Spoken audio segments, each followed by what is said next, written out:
Well, we all know that the job market was tough before the superstorm hit. Now, on top of economic losses, the unemployment rate spiked following Hurricane Sandy. According to career counselor Roy Cohen, who is also the author of the Wall Street Professional's Survival Guide. He's joining us now with tips for getting back on your feet.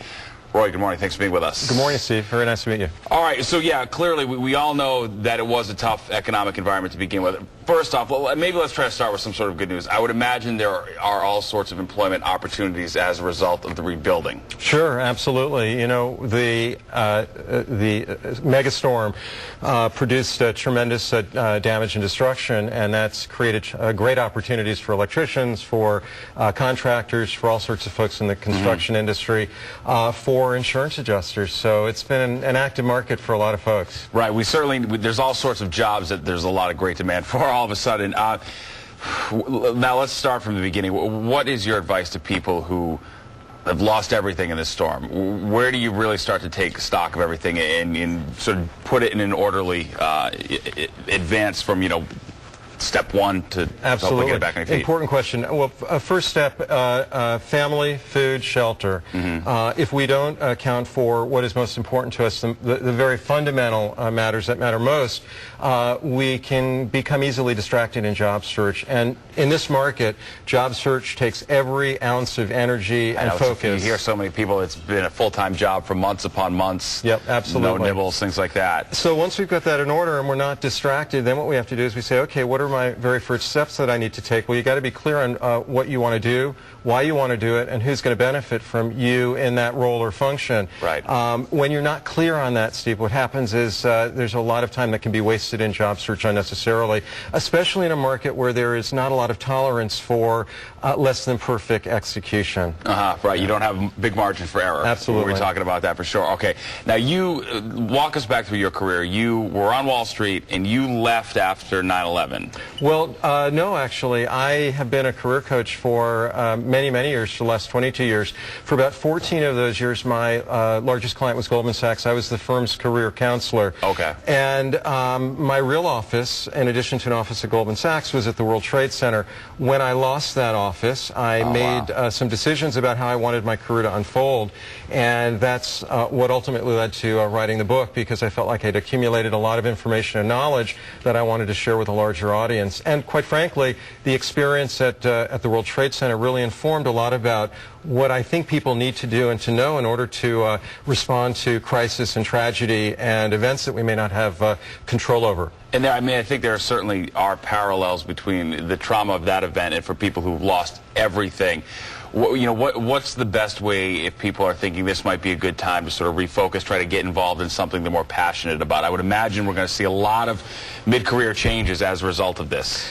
Mid-career, early career, late career. I think folks are working a lot longer now, so the idea being that career becomes something that's not necessarily having a beginning, a middle, and an end.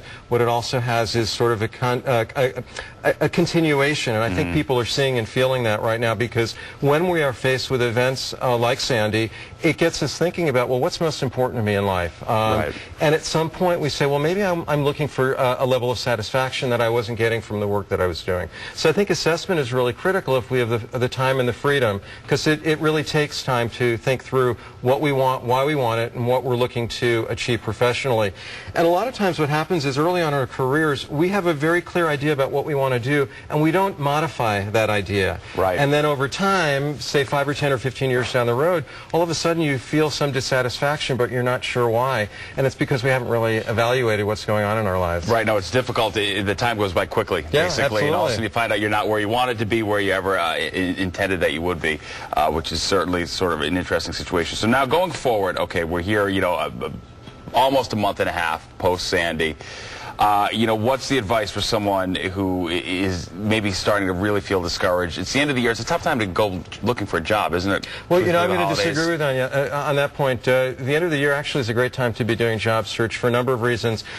People are a lot more generous as we approach the holiday season. So networking is something that we can do with tremendous passion and enthusiasm, because the response will typically be much more enthusiastic to our networking. So think about the end of the year as an opportunity to network. What we're also doing at the end of the year is planning for 2013. So you got to take some time to think through what you want to accomplish early in the new year. So assessment is a good thing to do now. So is strategy for the new year in terms of maybe revisiting what you've been doing. Have I been doing it as effectively and productively as I could have? What do I need to tweak in order to do it a lot better for 2013? And most important, and this is something that's often overlooked in a lot of companies towards the end of the year, there's a use it or lose it approach to budgets. And companies often scramble at the very end of the year to identify candidates. If you're not on the radar screen at the very end of the year, that's a great point. All of a sudden they're going to go to somebody else who's on the list and they say, need to get it on the books. Yeah, let's hire Steve. Right. All right. And give us the name of your book again. It's called The Wall Street Professional Survival Guide. Yeah, it's in need more than ever now. I think survival's the theme for the current climate that we're working in. Indeed, Roy. We appreciate it. Yeah, thanks. Best of luck. Happy holidays. Thanks. Well, we all know New Yorkers are resilient, and despite the challenges, we can still ring in the holidays and spread some cheer. We're going to get a peek at some unique gifts inspired by the stars, but priced for everybody on a budget as Good Day Street Talk continues.